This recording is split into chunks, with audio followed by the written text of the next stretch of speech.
12,460 शिक्षक भर्ती से संबंधित समस्त साथियों का स्वागत है आपके अपने YouTube channel MKS teaching point में। साथियों, इस वीडियो के माध्यम से जानेंगे वेटिंग मल्टीपल और 20 जनपद को लेकर के क्या अपडेट है, सेकंड काउंसलिंग को लेकर के क्या स्थितियां हैं, एससीईआरटी से क्या अपडेट आ रही है और फर्स्ट काउंसलिंग में जो हमारे साथी प्रतिभाग करने जा रहे हैं उनके लिए कौन से आवश्यक दस्तावेजों की सख्त जरूरत है और क्या सावधानियां बरतें जिससे स्पष्ट रूप से उनको काउंसलिंग प्रक्रिया में किसी भी तरीके से कोई रुकावट उत्पन्न ना हो। तो वीडियो को बिना स्किप किए हुए अंत तक देखें और सभी साथियों को शेयर करें। जो साथी चैनल पर पहली बार विजिट कर रहे हैं तो कृपया चैनल को सब्सक्राइब करके बेल आइकन प्रेस कर लें। साथियों, बात करें अनंतिम चयन सूची प्रकाशन की, तो जो अयोध्या की आपकी चयन सूची थी वो देर शाम प्रकाशित हो चुकी है। जो भी साथी उस चयन सूची से जुड़े हुए हैं एक बार जाकर के विजिट कर लें और सुनिश्चित कर लें कि उनका नाम उसमें स्पष्ट रूप से है या नहीं है। साथियों, अनंतिम चयन सूची पर हमने स्पष्ट कर दिया है कि 2018 की जो आपकी मदर लिस्ट है उसी को फिल्टर करके ये चयन सूची स्पष्ट की गई है, इसीलिए यहाँ पर चयनितों के नाम दिखाई दे रहे हैं और किसी भी तरीके से स्थिति अन्य नहीं है। और साथियों, बात कर लें, किसी भी तरीके से आपको हताश होने की भी जरूरत नहीं है, क्योंकि साथियों सेकंड काउंसलिंग की जो स्थितियां हैं बिल्कुल स्पष्ट हैं। जैसा कि आप सभी को पता है, काउंसलिंग विज्ञप्ति में स्पष्ट रूप से आज जो काउंसलिंग होगी उसमें स्पष्ट रूप से क्या क्या चीजें रहेंगी। साथियों, आपको हमने अवगत कराया था कि पूर्व में जो चयनित हैं और आज जो अर्ह पाए जाएंगे, जिनकी काउंसलिंग कंप्लीट होगी, उन अभ्यर्थियों को काउंट किया जाएगा। उसके बाद रिक्त पत्र देके जाएंगे और उसके बाद सेकंड काउंसलिंग होगी और उसके लिए ओपन टू ऑल की पूर्ण संभावना है कि जिसमें 20 जनपद, वेटिंग और मल्टीपल सभी अभ्यर्थियों को स्थान मिल सके। हालांकि प्रथम काउंसलिंग की बात करें तो मल्टीपल के जो साथी स्पष्ट रूप से हाईकोर्ट से आदेश होने के बावजूद उनको स्थान नहीं मिला है। तो साथियों, इस पर स्पष्ट हो रहा है कि अब इन सभी साथियों को सेकंड काउंसलिंग में ही मौका मिलेगा और बिल्कुल स्पष्ट है कि सेकंड काउंसलिंग आपकी होनी है। अब साथियों, बात करेंगे जो आज आपकी फर्स्ट काउंसलिंग होने जा रही है उसके लिए आवश्यक दस्तावेज क्या क्या है और क्या क्या आपको सावधानियां बरतनी है जिससे आपकी काउंसलिंग प्रक्रिया में कोई भी रुकावट उत्पन्न ना हो। साथियों, आपको अवगत करा दें, यहाँ पर स्पष्ट रूप से उन सभी डॉक्यूमेंट्स को स्पष्ट किया गया है जो आपके काउंसलिंग प्रक्रिया में प्रतिभाग के समय आपके पास होने चाहिए। साथियों, पॉइंट नंबर 3 में स्पष्ट रूप से लिखा गया है कि अभ्यर्थी को नियुक्ति हेतु शैक्षिक प्रशिक्षण अभिलेखों की जांच के समय रजिस्ट्रेशन व आवेदन की प्रति, शुल्क जमा करने का साक्ष्य, समस्त शैक्षणिक व अन्य मूल अभिलेखों उनकी 2 सेट एवं स्वयं प्रमाणित छाया प्रति और 4 पासपोर्ट साइज फोटोग्राफ लेकर के प्रतिभाग करना है। किसी भी अभ्यर्थी द्वारा मूल अभिलेख प्रस्तुत ना किए जाने की दशा में प्रतिभाग जो है नहीं कराया जाएगा, जिसके लिए अभ्यर्थी स्वयं उत्तरदायी होगा। यानी जो आपके मेन मूल अभिलेख हैं, स्पष्ट रूप से ओरिजिनल डॉक्यूमेंट हैं, उनको आपको लेकर के जाना है। दूसरे पॉइंट में साथियों यहाँ पर स्पष्ट रूप से बात की गई, पॉइंट नंबर 5 में जो है कि जो भी आपके मूल अभिलेख जमा कराए जाएंगे अनिवार्य रूप से उसके लिए एक स्पष्ट किया गया है कि एक जो है पंजिका पर अंकित किया जाएगा। पंजिका के जिस क्रमांक पर उस अभ्यर्थी का नाम अंकित होगा उस क्रमांक को प्राप्त रसीद पर अंकित करते हुए मूल अभिलेखों का विवरण अंकित करते हुए प्राप्त रसीद जो है कराया जाएगा। यानी जो आपको एक रसीद दी जाएगी उस पर आपके जो ओरिजिनल डॉक्यूमेंट जमा किए जाएंगे उस पर सारी चीज़ें इंगित की गई होंगी और रसीद का नंबर भी होगा। तो सावधानी रखें और इन जो है चीज़ों को समझें और स्पष्ट रूप से कहीं ना कहीं आपको इनके डॉक्यूमेंट के साथ उपस्थित होना है। साथियों, सभी को हम एक बार फिर से जो है अग्रिम बधाई देना चाहेंगे। जितने भी हमारे साथियों का चयन सूची में नाम है वो स्पष्ट रूप से काउंसलिंग में प्रतिभाग करें और किसी भी तरीके से कहीं ना कहीं स्थिति जो भी है वो स्पष्ट कर लें और जो भी आपके अभिलेख हैं उनको तैयार कर लें। बिल्कुल तैयारी पूर्ण करके ही पहुँचें। और साथियों, समय की अगर बात करें तो लगभग आपका 9:30 बजे से जो आपकी काउंसलिंग प्रक्रिया स्टार्ट हो जाएगी और देर शाम 5 बजे तक आपकी काउंसलिंग प्रक्रिया चलती रहेगी। और साथियों, इस टाइमिंग के बारे में अगर बात करें तो स्पष्ट रूप से जो श्रावस्ती की आपकी अंतिम चयन सूची है उसमें स्पष्ट किया गया है कि 9:30 बजे से जो आपकी स्पष्ट रूप से काउंसलिंग स्टार्ट की जाएगी और शायद जो है 5 बजे तक चलेगी। और साथियों, बात करें स्पष्ट रूप से कि यहाँ पर सारी चीज़ें स्पष्ट कर दी गई हैं। यहाँ पर कट ऑफ भी आ चुका है, तो कहीं ना कहीं अभ्यर्थियों का कट ऑफ तो डाउन हुआ ही है। लेकिन साथियों, यहाँ पर बड़ी अपडेट यही है कि जो भी चीज़ें हैं आज काउंसलिंग के बाद स्पष्ट होगा और सबसे बड़ी बात जो है सेकेंड काउंसलिंग की स्थितियाँ भी स्पष्ट हो रही हैं। और साथियों, सेकंड काउंसलिंग पर अगर बात करें तो लिखा गया है कि अनंतिम चयन सूची में सम्मिलित अभ्यर्थियों के अभिलेखों के परीक्षण के उपरांत नियुक्त हेतु आहर पाए गए ऐसे अभ्यर्थी जिनके नियुक्ति पत्र पूर्व में निर्गत किया गया को एक साथ सम्मिलित करते हुए अभ्यर्थी के चयन सूची वरिष्ठता क्रम में निम्न प्रारूप में परिषद की जो ईमेल आईडी है पर 29 तारीख को अनिवार्य रूप से उपलब्ध कराई जाएगी। यानी आज ही आपकी काउंसलिंग होगी और आज ही आपका जो है डाटा स्पष्ट रूप से परिषद को उपलब्ध कराया जाएगा। जिसके लिए आप सभी को 3 श्रेणियों में ये डाटा जाएगा। एक में तो सभी को पता है, पहले में जो आपके होंगे उसमें जो पूर्व में चयनित या कार्यरत शिक्षक हैं अभ्यर्थी और जो आज आहर पाए जाएंगे उनका। और दूसरी अगर बात करें तो स्पष्ट रूप से जो वो अभ्यर्थी जो जांच में अनुपस्थित रहेंगे, यानी आज काउंसलिंग में अनुपस्थित रहेंगे।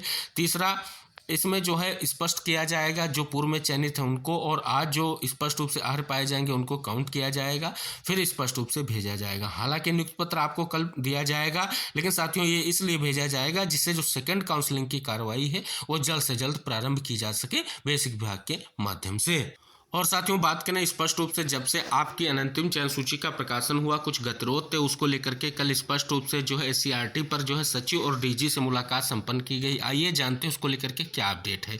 लिखा गया है, प्रदेश में 12,460 शिक्षक भर्ती में छूटे अभ्यर्थियों के लिए हो रही काउंसलिंग प्रक्रिया में अलग अलग नियम अपनाए जाने का आरोप लगा है। मनमानी से नाराज अभ्यर्थी बृहस्पतिवार को बेसिक शिक्षा निदेशालय पहुंचे। उन्होंने महानिदेशक कंचन वर्मा और बेसिक शिक्षा परिषद के सचिव प्रताप सिंह बघेल से मुलाकात कर एक ही नियम से खाली पदों को भरने की मांग की। अभ्यर्थियों ने बताया कि न्यायालय के निर्देश पर विभाग ने खाली पदों पर चयन प्रक्रिया शुरू की है। 27 दिसंबर तक अंतिम चयन सूची तैयार करके जिला स्तर पर अपलोड करनी थी, पर 28 दिसंबर को भी यह प्रक्रिया जारी रही। 29 दिसंबर को अभिलेख परीक्षण होना है। हालात यह है कि कुछ बीएसए ने सभी अभ्यर्थियों को काउंसलिंग में बुलाया है तो कुछ ने सीटों से ही कम अभ्यर्थियों को बुलाया है। अभ्यर्थियों ने इस विसंगति को तरफ महानिदेशक का ध्यान आकृष्ट किया। महानिदेशक ने कहा कि सभी जगह एक समान नियम से ही काउंसलिंग होगी।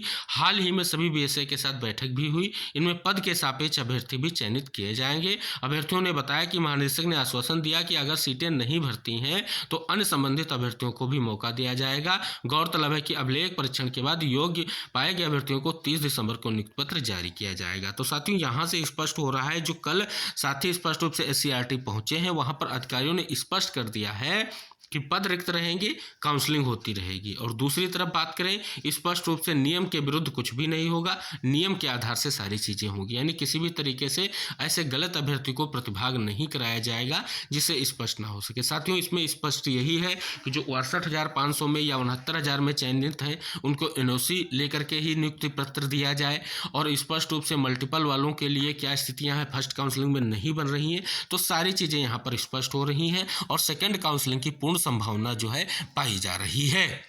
अब साथियों यहाँ पर अगर हम बात कर लें स्पष्ट रूप से कि जो सेकंड काउंसलिंग है वो कितने पदों तक हो सकती है, तो साथियों अभी जो आपके लिए डाटा निकल कर आ रहा है वो अभी स्पेसिफिक डाटा नहीं है। इसके लिए आप सभी साथियों को वेट करना पड़ेगा। आज जो भी काउंसलिंग प्रक्रिया संपन्न होगी उसके बाद आहर पाए गए अभ्यर्थियों के बाद जो है 6,470 पदों में कितने पद जो हैं शेष बचेंगे डिस्ट्रिक्ट वाइज, उसके बाद ही ये स्पष्ट हो सकेगा कितने पदों पर यह प्रक्रिया संपन्न होने जा रही। अभी स्पेसिफिक डाटा किसी के पास नहीं है, केवल और केवल आपको स्पष्ट करने को लेकर के चीज़ें बताई जा रही हैं। जैसे ही साथियों आपकी काउंसलिंग प्रक्रिया संपन्न होगी उस स्पष्ट रूप से सभी डिस्ट्रिक्ट से वो डाटा स्पष्ट करते हुए भेजा जाएगा और रिक्त पदों को लेकर के स्थितियाँ स्पष्ट होंगी। यानी 31 और 1 तारीख में आप सभी लोगों के लिए फिर से बड़ी अपडेट आएगी जो सेकेंड काउंसलिंग है उसको लेकर के। और साथियों यहाँ पर स्पष्ट रूप से विभाग का जो कहना है वो कहना यही है कि हम 6,470 पद जब तक रिक्त रहेंगे उनमें से जितने भी पद रिक्त रहेंगे हम काउंसलिंग करते रहेंगे और भर्ती प्रक्रिया को कंटिन्यू रखेंगे। और साथियों क्लोजर रिपोर्ट तभी लगेगी जब 6,470 पद फुलफिल हो जाएंगे, इससे पहले किसी भी डिस्ट्रिक्ट से कोई भी क्लोजर रिपोर्ट नहीं आएगी। और साथियों वो अवगत करा दें जो 20 जनपद ऐसे थे जहां पर अभ्यर्थी कह रहे थे कि पद कंप्लीट हो गए हैं, शून्य पद रह गए हैं, कहीं ना कहीं उस पर भी बड़ी अपडेट आ गई है। जिन 51 जिलों में आपके विज्ञापन के समय पद थे उन्हीं सब जिलों की आपकी चयन सूची स्पष्ट रूप से आ चुकी है। तो ये भी एक आप सभी की जो बड़ी अपडेट थी या बड़ी जिज्ञासा थी वो कहीं ना कहीं स्पष्ट हो गई है। तो सभी जितने वेटिंग मल्टीपल और 20 जनपद के साथी हैं वो अब किसी भी तरीके की जिज्ञासा को लेकर के अस्पष्ट ना रहें। आज काउंसलिंग स्टार्ट हो रही है, प्रयास आपको यही करना है किसी भी तरीके से कोई गलत अभ्यर्थी का चयन नहीं होगा। इसके लिए विभाग ने तैयारियां कर ली हैं और निर्देश भी दे दिए गए हैं, जो आपकी 28 तारीख को निर्देश ग्रांट किए गए हैं कि कल जो आपकी आज काउंसलिंग हो रही इसको लेकर के निर्देश आ चुके हैं। वही अभ्यर्थियों का यहाँ पर जो है अभिलेख सत्यापन होगा जो चयन सूची से संबंधित है और स्पष्ट रूप से पहले उनका नाम था। तो सारी चीजें उपलब्ध है आपकी, जो है किसी भी तरीके से कोई भी ऐसी प्रक्रिया नहीं होगी जिससे अभ्यर्थियों के मन में कोई आक्रोश की स्थिति उत्पन्न हो।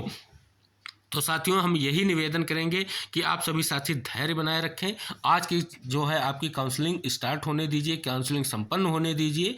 उसके बाद जो है आपके रिक्त पदों की स्थिति स्पष्ट होगी और रिक्त पद होंगे, क्योंकि बहुत सारे साथी अन्य भर्तियों में भी चयनित हो चुके हैं। उनके पद रिक्त होंगे, जो अनुपस्थित होंगे वो रिक्त पद माने जाएंगे और जो पूर्व में चयनित है उनको निकाला जाएगा। जितने आपके 6470 अभी जो है स्पष्ट रूप से केवल 0 जनपद के अभ्यर्थी नहीं शेष बचे हैं जो चयनित थे, उनमें से बहुत सारे अभ्यर्थियों का चयन हो चुका है। लेकिन स्पष्ट रूप से कितने पद शेष रहेंगे ये अभी स्पष्ट कर पाना बिल्कुल जो है सटीक जानकारी मुश्किल है। लेकिन साथियों आपको मौका मिलेगा जितने भी वेटिंग के साथी हैं, क्योंकि स्पष्ट रूप से जब तक ये आपके पद का जो है रिक्त रहेंगे तब तक भर्ती प्रक्रिया संपन्न कराई जाएगी। तो आशा करेंगे जितनी भी आपकी जिज्ञासाएं थी वो शांत हुई होंगी और सभी साथियों से एक बार फिर से हम जो है स्पष्ट रूप से फिर से बधाई देंगे कि आज जो काउंसलिंग प्रक्रिया में संपन्न होने जा रहे हैं उन साथियों के लिए बहुत बहुत ढेर सारी शुभकामनाएं। और इसी तरीके से आप सभी साथियों का जो ये प्रयास है, संघर्ष है, आज बड़ी जो है कहीं ना कहीं स्थिति स्पष्ट हुई है।